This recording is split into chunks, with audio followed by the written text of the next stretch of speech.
नमस्कार, खास खबर बिहार झारखंड में आपका स्वागत है। मैं हूं आपके साथ विवेकानंद झा। चलिए बिहार झारखंड की खास खबरों का रुख करते हैं। पूर्व मुख्यमंत्री नीतीश कुमार के एक कार्यक्रम के दौरान उस समय दिलचस्प राजनीतिक माहौल देखने को मिला जब कुछ जेडीयू कार्यकर्ताओं ने पूर्व केंद्रीय मंत्री आरसीपी सिंह को दोबारा पार्टी में शामिल करने की मांग उठाई। कार्यकर्ताओं ने पूर्व मुख्यमंत्री से कहा कि सर, आरसीपी सिंह बाहर आए हुए हैं, 2 मिनट के लिए बुला लिया जाए। आज ही उन्हें जदयू की सदस्यता जो है वो दिला दीजिए, हम लोगों का कोई सुनने वाला नहीं है। कार्यकर्ताओं की इस अपील के दौरान पूर्व मुख्यमंत्री नीतीश कुमार ने कोई सार्वजनिक प्रतिक्रिया नहीं दी और केवल मुस्कुराते हुए नजर आए। इस दौरान मौजूद लोगों के बीच यह चर्चा भी रही कि वरिष्ठ नेता संजय गांधी और लल्लन सराफ पूर्व मुख्यमंत्री को कुछ इशारा करते हुए भी दिखाई दिए। हालांकि इस संबंध में किसी भी पक्ष की ओर से आधिकारिक बयान सामने नहीं आया है। आरसीपी सिंह की संभावित वापसी को लेकर समय समय पर राजनीतिक अटकलें लगती रही है, लेकिन फिलहाल जेडीयू की ओर से उनकी सदस्यता वापसी को लेकर कोई औपचारिक घोषणा नहीं की गई है। ऐसे में कार्यकर्ताओं की मांग और पूर्व मुख्यमंत्री की मुस्कुराहट राजनीतिक गलियारों में नई चर्चाओं का विषय बन गया है। अब सभी की नज़र इस बात पर टिकी है कि पार्टी नेतृत्व भविष्य में इस मुद्दे पर क्या फैसला लेता है।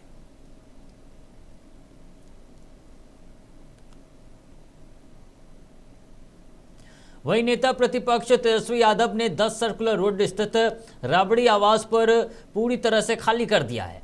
वही आवास से सामान शिफ्ट करने का सिलसिला तेज रहा। दिन भर सामान शिफ्टिंग हुई। घरेलू उपयोग की वस्तुओं, कंप्यूटर, कपड़ों और अलग अलग जरूरी सामान को एक पोलो रोड स्थित नए सरकारी आवास में पहुंचाया गया। जानकारी के अनुसार केवल घरेलू सामान ही नहीं बल्कि बागवानी के लिए लगाए गए पेड़ पौधों को भी 10 सर्कुलर रोड से हटाकर दूसरे स्थान पर शिफ्ट किया गया। दिन भर ट्रकों और वाहनों के जरिए सामान को नए आवास तक पहुंचाया जाता रहा। बताया जा रहा है कि 10 सर्कुलर रोड खाली करने की प्रक्रिया लगभग पूरी हो चुकी है। तेजस्वी यादव अब अपने परिवार के साथ एक पोलो रोड स्थित आवास में ही रहेंगे। लंबे समय से वह परिवार के साथ 10 सर्कुलर रोड में निवास कर रहे थे, लेकिन अब उनका पूरा सामान नए आवास में स्थानांतरित कर दिया गया है। राबड़ी आवास खाली होने के साथ ही इस सरकारी आवास को लेकर चल रही चर्चाओं पर भी विराम लगने की उम्मीद है। हालांकि आवास परिवर्तन को लेकर अब तक राष्ट्रीय जनता दल यानी आरजेडी की ओर से कोई विस्तृत आधिकारिक बयान जारी नहीं किया गया है।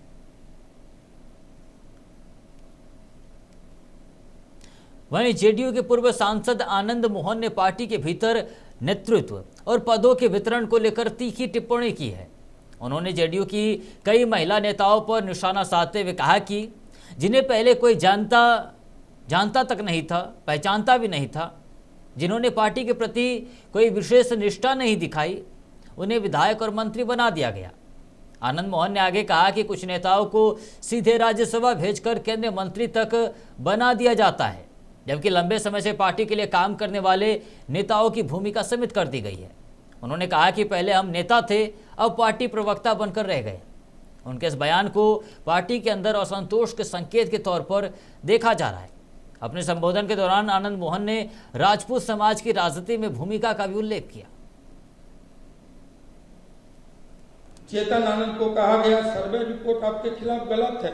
आज वो एक दिन पार्टी की मेंबर नहीं थी, नेता जिसको पहचानता नहीं था, कोई योगदान नहीं था, कोई निष्ठा नहीं थी पार्टी के प्रति, उसका सर्वे रिपोर्ट आ गया, वो विधायक भी बनी और उसके बाद मंत्री भी बन गई। ये सर्वे कोई एक जीत के जाता है, नहीं जीत के जाता है। राज्यसभा भेज के बगल से राज्यसभा भेज के मंत्री बनाया जाता है। हुआ है कि नहीं हुआ? एक आदमी है तो 100%, 3 आदमी है तो 70%, लेकिन हम 6 लोग हैं, किसी का मुंह कान नहीं है, सब चेतन आनंद को। वहीं सांसद सुधाकर सिंह ने कथित ऋषुश्री मामले को लेकर बिहार सरकार पर तीखा हमला बोला है। उन्होंने आरोप लगाया कि बिहार में पिछले 10 वर्षों के दौरान आयोजित अलग अलग परीक्षाओं में लगातार घोटाले हुए हैं। उनका कहना है कि राज्य पहले भी टॉपर घोटाले का गवाह रहा है और अब फिर उसी तरह की अनियमितताओं के जो है वो आरोप सामने आए हैं। सुधाकर सिंह ने वरिष्ठ आईएएस अधिकारी आनंद किशोर पर भी गंभीर आरोप लगाते हुए उन्हें शिक्षा व्यवस्था का सबसे बड़ा माफिया बताया। उन्होंने दावा किया कि शिक्षा विभाग में कथित घोटालों की शुरुआत आनंद किशोर के कार्यकाल में हुई और ऋषुश्री को पहला टेंडर भी उन्हीं के कार्यकाल में मिला। सांसद ने मुख्य सचिव दीपक कुमार पर आरक्षण देने का आरोप लगाया और आनंद किशोर समेत 9 आईएएस अधिकारियों को इस पूरे मामले के लिए जिम्मेदार ठहराया। सांसद ने यह भी दावा किया कि आनंद किशोर ने अवैध धन विदेशों में निवेश किया है। उन्होंने कहा कि यदि सरकार उनके आरोपों को गलत मानती है तो अदालत का दरवाजा खटखटाए, क्योंकि उनके पास आरोपों के समर्थन में साक्ष्य है। साथ ही उन्होंने पूरे मामले की अदालती कार्रवाई करने की भी मांग की है। हालांकि इन आरोपों की स्वतंत्र पुष्टि नहीं हुई है और संबंधित अधिकारियों की ओर से अभी तक कोई आधिकारिक प्रतिक्रिया भी सामने नहीं आई है। आज 24 तारीख को आर्थिक अपराध अनुसंधान विभाग ने जो चार्जशीट दाखिल किया वो इसका जिक्र नहीं किया। इसमें किसी भी अधिकारी का दंड उन्होंने चार्जशीट में नाम नहीं डाला। तो क्या ये मानता है आर्थिक अपराध अनुसंधान कि इसमें कोई दम नहीं है? ये फर्जी दस्तावेज है जो भारत सरकार की जांच एजेंसी ने कहा है, सबूत सहित कहा है। क्यों? क्योंकि जो संजीव हंस पे कार्रवाई हुई वो जल संसाधन विभाग के भ्रष्टाचार पे हुआ है, न कि नगर विकास। और ये कह रहा है कि 200 ऋषुश्री जो है 265 करोड़ नगर विकास के ठेके में कमाए, तो इसका हिसाब कौन दे? और ये लोग आज देखिए इनको महत्वपूर्ण विभाग में बैठा दिया गया। किस विभाग में? अब है जल, ये है जलवायु परिवर्तन, वन एवं पर्यावरण। इस राज्य के पास सबसे ज्यादा जमीन किसके पास है? वन एवं पर्यावरण, जंगल विभाग के पास जमीन है। इसलिए बैठाए गए हैं कि अब ये जमीन सरकार का उद्योगपतियों को देंगे, जंगल कटवाएंगे। इसलिए इनको यहाँ बैठाया गया, क्योंकि अब इस राज्य में भ्रष्टाचार करने के लिए पैसे अब सरकारी खजाने में है नहीं। वहीं सांसद पप्पू यादव रविवार को नालंदा जिले के अस्थामा थाना क्षेत्र के जहांगीरपुर गांव पहुंचे, जहां उन्होंने मृतक चिंटू यादव के परिजनों से मुलाकात कर सांत्वना दी। इस दौरान उन्होंने घटना पर गहरा दुख जताते हुए प्रशासन और सरकार पर तीखा हमला बोला। पप्पू यादव ने कहा कि नालंदा में कानून व्यवस्था की स्थिति लगातार बिगड़ती जा रही है और दरिंदगी की सभी सीमाएं पार हो चुकी है और अभी तक कोई न्याय नहीं हुआ। हमने 2 बार आईजी से बातचीत की, जितेंद्र जी से। मतलब गांव में ढूक करके आप साठा, चौधरी, दलित सबको पीटे, आप सारी महिलाओं को पीटे, कुछ नहीं। इसीलिए यह घटना रेयर एंड रेयरेस्ट है। नाबादा में 10 रुपया के चलते मार दो, 1000 रुपये के चलते एक कीड़ा ककड़ी कुत्ता बिल्ली से 72 मार दो। एसपीडी ट्रायल के साथ इसमें 302 के मुकदमे के साथ अविलंब इसको सजा हो। वहीं भोजपुर जिले के बिलोटी गांव में सोमवार से ही भरत तिवारी के घर पर लोगों का आना जाना लगातार जारी है। जो भी लोग वहां पहुंच रहे हैं वे परिजनों से मिलकर न्याय दिलाने की बात कह रहे हैं। पूरे गांव में माहौल भावुक बना हुआ है और बड़ी संख्या में लोग एकत्र हो रहे हैं। ग्राउंड रिपोर्ट के अनुसार घर के बाहर दिवंगत की तस्वीरों पर माल्यार्पण कर लोग श्रद्धांजलि अर्पित कर रहे हैं। लगातार भीड़ बढ़ने के कारण सुरक्षा व्यवस्था को बनाए रखने के लिए स्वयंसेवक भी तैनात किए गए हैं। मंगलवार को होने वाले श्राद्ध कार्यक्रम को देखते हुए घर के सामने बड़ा टेंट लगाया गया है, जहां पूरी तैयारी की गई है। कार्यक्रम के दौरान बड़ी संख्या में लोगों के शामिल होने की संभावना जताई जा रही है। स्थानीय लोगों के अनुसार यह पूरा मामला अब सिर्फ पारिवारिक नहीं बल्कि सामाजिक संवेदना का रूप ले चुका है। हर आने वाला व्यक्ति परिवार का ढांढस बंधाने में और न्याय की मांग कर दोहरा रहा है। महुआ खबर के संवाददाता संजय श्रीवास्तव ने ग्राउंड जीरो से रिपोर्ट किया है और बताया गया है कि गांव में माहौल शांत है लेकिन भावुक है और लोग लगातार पहुंचकर अपने श्रद्धांजलि अर्पित कर रहे हैं। देखिए संजय श्रीवास्तव की रिपोर्ट।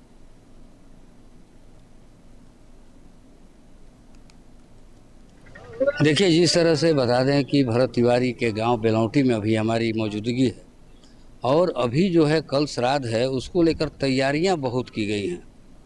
जिस तरह से हम आपको कैमरे की नज़र से दिखाएंगे कि देखिए सामने देखिए तिरंगा जो है झंडा ऊपर छत पे लहरा रहा है। भरत तिवारी का ये घर है और तिरंगा झंडा जो है सीधे तौर पे लहरा रहा है। थोड़ा आगे जाके दिखाइएगा और देखिए सीधे तौर पे यहाँ पे जो भी आप नज़ारा देख रहे हैं, तो लोग जो हैं आ रहे हैं, लोगों का आना जाना यहाँ पे शुरू है।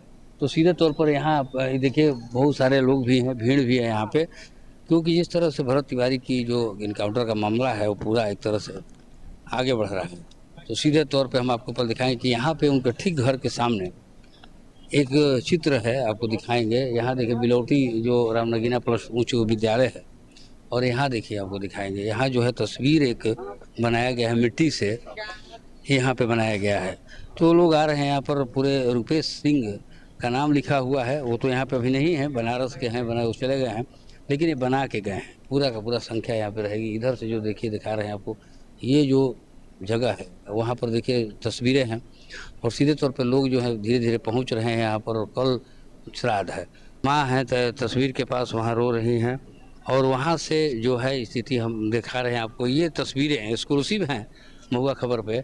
और वहाँ जो है देखिए जो बेटे हैं भरत तिवारी, उनकी माँ हैं, तमाम लोग यहाँ भीड़ लगाए हुए हैं। सीधे तौर पर आपको हम ये तस्वीरें दिखा रहे हैं कि किस तरह से वहाँ पे देखिए आपको भीड़ बहुत ज़्यादा है यहाँ पे। कुछ कठिनाई भी होगी, लेकिन फिर भी हम आपको कोशिश कर रहे हैं कि ये तस्वीरें एक्सक्लूसिव जो है, आज की तस्वीरें हैं, सोमवार की तस्वीरें हैं, वो हम आपको दिखाएं। महापंचायत की भी तैयारी कहीं कहीं हो रही, दूसरे जगह पर भी हो रही है। और सीधे तौर पे आप देखिए तस्वीरों को हम दिखा रहे हैं। क्या कहेंगे, कल श्राद्ध है, क्या कहेंगे? तिवारी जी के बारे में हम लोग यही बोलेंगे कि हम तो आए हैं झारखंड में पलामू जिला से, मोटरसाइकिल से। मोटरसाइकिल से ही देखिए, मोटरसाइकिल से आए हैं। मोटरसाइकिल से आए हैं। तो ये इस तरह का लड़का अब के युग में होना बहुत मुश्किल है, जो अपने लिए नहीं लड़ता था, समाज के लिए लड़ता था। इस पर कोई आरोप किसी तरह का नहीं था। आप पुलिस जानबूझ करके केवल उल्लू रखा था प्रशासन का, जितना भी जो फंड आया था। न्याय मिलने की जो बात है, अभी तक न्याय नहीं मिला। न्याय हमरा नहीं लग रहा है कि मिलेगा। जब तक नौजवान आगे नहीं आएंगे तब तक हमको नहीं लग रहा है कि न्याय मिलेगा, क्योंकि न्याय का जो सुपरविजन कर रहा है, जिस पर आरोप है एसपी का, वही इसमें शामिल है। तो कहाँ से न्याय का बात अब सोच रहे हैं कि न्याय मिल जाएगा? तौर पे मामले जो हैं, बहुत सारे लोग हैं यहाँ पे, बहुत सारे से बातें भी हो रही हैं, लेकिन जो मामला है कल श्राद्ध है उस पर देखना होगा, क्योंकि भीड़ काफ़ी इकट्ठी हो रही है। आज से ही भीड़ आनी शुरू हो गई है। महुआ खबर के लिए बिलौटी गांव से संजय श्रीवास्तव।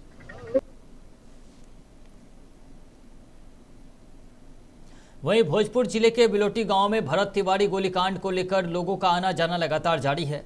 इसी क्रम में श्री राष्ट्रीय राजपूत करनी सेना के प्रदेश अध्यक्ष विक्रम सिंह अपने समर्थकों और संगठन के पदाधिकारियों के साथ भरत तिवारी के घर पहुंचे और परिजनों से मुलाकात कर उन्हें न्याय दिलाने का भरोसा दिलाया। करनी सेना के प्रदेश अध्यक्ष विक्रम सिंह ने बिलोटी गांव पहुंचकर सबसे पहले भरत तिवारी के परिजनों से मुलाकात की और घटना को लेकर उनकी बातों को गंभीरता से सुना। इसके बाद उन्होंने घटनास्थल का भी निरीक्षण किया और पूरे मामले की जानकारी ली। मीडिया से बातचीत के दौरान विक्रम सिंह ने कहा कि भरत तिवारी मामले में न्याय मिलना चाहिए और उनकी संस्था इस लड़ाई में परिवार के साथ मजबूती से खड़ी है।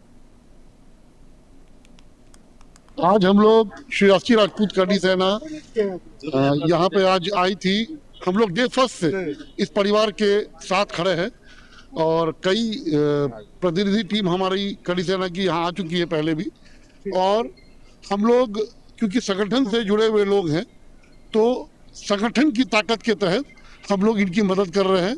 जहाँ जिस हद तक हो सके हम इस परिवार के जो भी मुसीबत इस परिवार को आ रही है, उस मुसीबत में हम लोग उनके साथ खड़े हैं और जितनी ताकत है हमारे पास, उस ताकत से हम लोग इस परिवार का मदद कर रहे हैं। आज हम लोग श्री राष्ट्रीय राजपूत करनी सेना यहाँ पे आज आई थी। हम लोग डे फर्स्ट से इस परिवार। चलिए अब अगली खबर का रुख करते हैं, जहां बिहार सरकार अब जनता की समस्याओं के त्वरित समाधान को लेकर सख्त नजर आ रही है।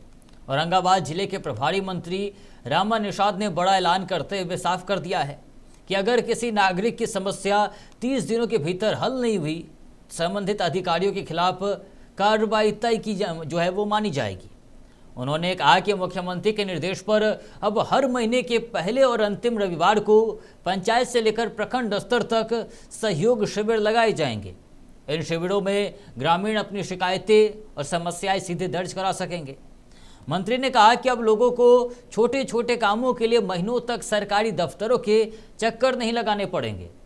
आवेदन मिलने के बाद संबंधित विभागों को 30 दिनों के भीतर समाधान सुनिश्चित करना होगा। रामा निषाद ने 2 टूक कहा कि तय समय सीमा के भीतर समस्या का निपटारा नहीं होने पर जिम्मेदार अधिकारियों के खिलाफ निलंबन जैसी जो है वो कठोर कार्रवाई की जाएगी।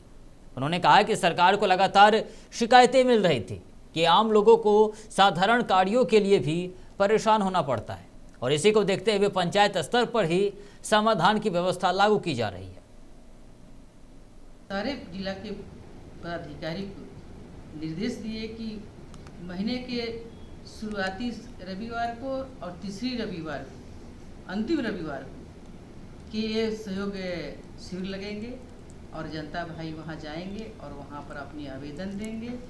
और दूसरा है कि उस आवेदन के माध्यम से वो जनता को विश्वास होगा कि 30 दिनों के अंदर में यदि पदाधिकारी काम नहीं करते हैं उसमें के लिए भी सहयोग पोर्टल खुली हुई है URL सहयोग बिहार government.in, तो उसके माध्यम से भी ऑनलाइन किया जा सकता है, जिसे ऑनलाइन करने के बाद क्योंकि पावती भी उसमें है और जनता 30 दिन के अंदर में जब काम नहीं करेंगे जो पदाधिकारी वो 30वां दिन निलंबित होंगे। ये जनता के लिए सुविधा देने के लिए ये सारी व्यवस्थाएं सरकार के द्वारा की जा रही है। जो सारे जिला के पदाधिकारी को निर्देश दिए कि महीने के शुरुआती रविवार को और तीसरी रविवार को, अंतिम रविवार को कि ये सहयोग शिविर लगेंगे और जनता भाई वहाँ जाएंगे और वहाँ पर अपनी आवेदन देंगे।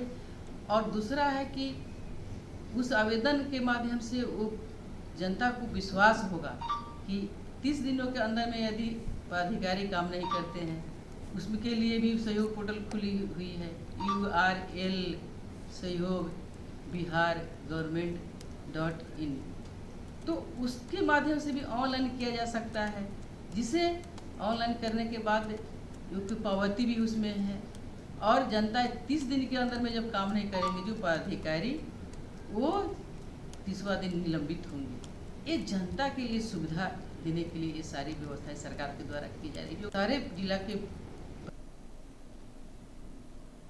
वहीं भागलपुर के सुल्तानगंज प्रखंड में ग्रामीणों और किसानों को रोजगार एवं आजीविका से जोड़ने की दिशा में एक महत्वपूर्ण पहल की गई है। मनरेगा कार्यालय परिसर में विकसित भारत गारंटी फॉर रोजगार एंड आजीविका मिशन ग्रामीण के तहत प्रखंड स्तरीय 1 दिवसीय प्रशिक्षण से उन्मुखीकरण जागरूकता अभियान का आयोजन किया गया।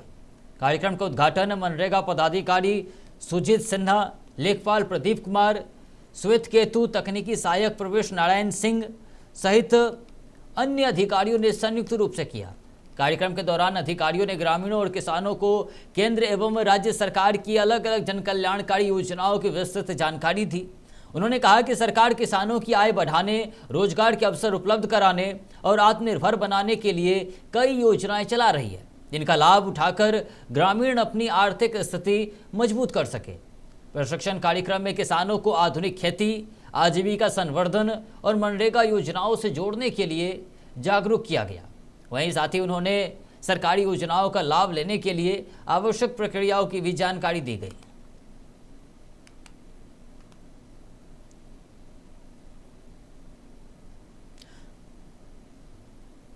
वहीं भागलपुर पुलिस ने बड़ी आपराधिक घटना की साजिश को नाकाम करते हुए नाथनगर थाना क्षेत्र के शंकरपुर दियरा से 3 अपराधियों को गिरफ्तार किया है। सिटी एसपी अतुलेश झा ने बताया कि गुप्त सूचना मिली थी कि कुछ अपराधी बड़ी वारदात को अंजाम देने की तैयारी में अवैध हथियार जमा कर रहे हैं। सूचना के आधार पर नाथनगर थाना पुलिस, एसटीएफ और सशस्त्र बल की संयुक्त टीम ने छापेमारी कर तीनों आरोपियों को दबोच लिया।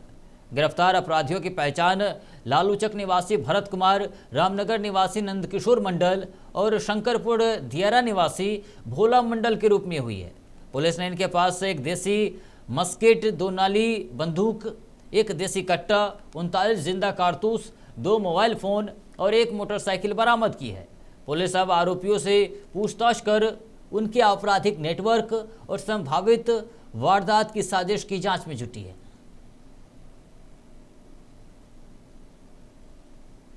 दो 2026 को सोशल मीडिया के माध्यम से सूचना प्राप्त हुई कि कुछ अपराध कर्मियों के द्वारा लोगों के बीच अपना दबदबा बनाने के उद्देश्य से अग्नेयास्त्रों का अवैध प्रदर्शन किया जा रहा है।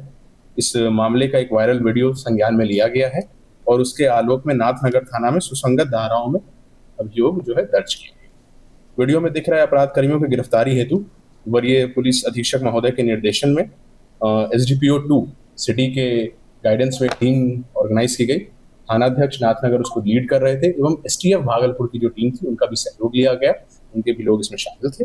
गठित टीम के द्वारा अपराध कर्मियों की गिरफ्तारी हेतु तकनीकी एवं मानवीय इनपुट्स के आधार पर छापेमकर दियारा में विधिवत रेड किया गया।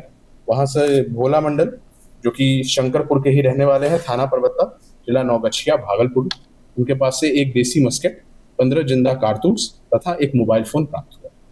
दूसरे अभियुक्त नंद किशोर मंडल, इनके पिता हैं स्वर्गीय महेंद्र मंडल, ये सबौर के हैं, इनके पास से एक दोनाली बंदूक और 23 जिंदा कारतूस प्राप्त हुआ। तीसरे व्यक्ति हैं भरत कुमार, पिता भोला मंडल, ये जिला भागलपुर के हैं, नाथनगर के, इनके पास से भी एक देशी कट्टा, एक जिंदा कारतूस, एक मोबाइल फोन तथा एक मोटरसाइकिल जो कि शंकरपुर दियारा में था, ये चीजें यहाँ से बरामद की गई और इनको विधिवत गिरफ्तार किया गया है। इस संबंध में इनसे आवश्यक पूछताछ की जा रही है। तो फिलहाल के लिए खास खबर बिहार झारखंड में इतना ही। ऐसे तमाम खबरों के लिए देखते रहिए महुआ खुन मुस्कान।